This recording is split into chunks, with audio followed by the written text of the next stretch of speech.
Le projet de la xylothèque, il est né de nombreuses réflexions. Ça fait très longtemps qu'à Rougemont, dans le massif des Ars, il y a une tradition de vente de bois de résonance. Malheureusement, le savoir-faire n'a pas été transmis et on s'est rendu compte que d'autres régions, dans d'autres pays, notamment en Italie, il y avait en fait ce savoir-faire de vendre le produit directement travaillé, d'être maître du produit jusqu'à la vente au luthier. Et l'idée a germé de revaloriser ces bois de la région des Ars, mais tout en conservant un savoir-faire et en proposant un produit avec une traçabilité. Alors c'est là que j'accueille, que j'explique un petit peu les différents processus. Depuis le moment où on a vu le bilan, il y a pas mal de choses qui se passent. Donc en fait, les billons qu'on a identifiés, on va les écorcer. On va vraiment regarder encore si on n'a pas de nœuds, si on n'a pas de défauts. Et puis la première chose, c'est qu'on va soit les fondre, soit les scier un quartier ou un huitième. Et puis on va les présécher pendant 4 à 6 mois de cette façon-là. On voit dans cette partie-là ce que représente la taille du violon, hein, la partie qui nous intéresse. On voit qu'on n'est pas complètement à l'extérieur du bois. On ne va pas travailler avec le bois de cœur.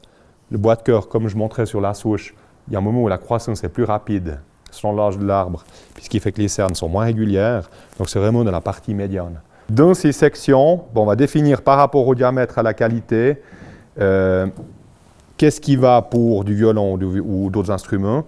En fait, on a des systèmes de chablons. Cette section-là, c'est ce qui est nécessaire pour faire la table de résonance du violon. Donc là, on voit que dans cette partie-là, on va pouvoir placer 2 tables de résonance dans une section comme ça. On voit toujours après, sur la tranche, ce que ça représente. Ça, c'est la deuxième étape.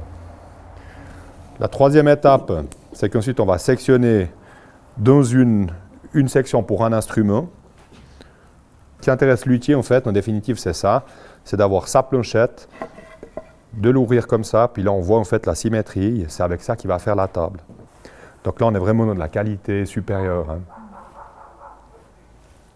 Donc, la table, le dessus, c'est l'épicéa, hein, ce qui confère la résonance.